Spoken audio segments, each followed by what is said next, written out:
So dito nga po mga kalingap mga ka-EDSI, Kalingap Edu humingi na agad ng pasensya dahil sa ginawa. So ano nga ba ito? Yan po yung ating pag-uusapan po mamaya mga kalingap mga ka-EDSI. Pero bago po natin ipagpatuloy ang video ito, sa mga bago pa lang po sa ating munting channel, huwag po natin kalimutang suportahan ang ama ng Kalingap, Kuya Val Santos Matubang at Kalingap Rab. At paunawa, panoorin po muna ang full video bago mag-comment para malaman ang nilalaman nito. So dito nga po mga kalingap mga ka-EDSI, humingi na nga po agad ng pasensya itong si Kalingap Edu dahil nga po sa ginawa. So ano nga ba ito So yan po mga kalingap mga ka-EDSI, nakakatuwa lang po dahil nga po sa hindi na po insensitive nga po itong si Kalingap Edu. Kumbaga talagang umiiwas na po siya sa world war. 'Di ba? Kumbaga inunahan na po niya yung mga EDSI fans. Dahil baka mamaya meron na naman pong magtampo at magselos nga po At syempre, iwas din po itong si Kalingap Edu na magselos po itong si Viancy. Pero alam naman po natin na napakalawak po ng pangunawa po ni Baby Viancy nga po. At masasabi po natin na matalino po itong si Viancy, kaya nauunawaan po niya itong si Kalingap Edu. At may tiwala din naman po itong si Viancy nga po dito kay Kalingap Edu. Pero yun nga po mga kalingap mga ka-EDSI, inunahan na nga po ni Kalingap Edu ang mga EDSI fans.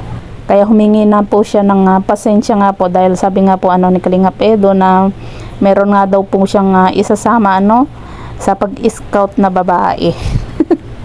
'Di ba? Talagang EDSI is real na po talaga. Kung dati wala pong pakialam itong si Kalingap Edu, ngayon simula po nang pumunta po sila ng Hong Kong hanggang sa pag-uwi nga po nung nag-aminan na po itong si Kalingap Edu at Viancy, talagang grabe na po inuunahan na po talaga ni Kalingap Edu itong ang mga EDSI fans nga po at humingi na po ng pasensya para hindi po ma-issue na naman at magtampo po yung iba nga po dahil nga po sa may karapatan na po itong si wifey na magselos. Grabe po mga kalingap mga ka-EDSI, sobrang nakakabitin yung part 71 nga po ng Dambalang EDSI.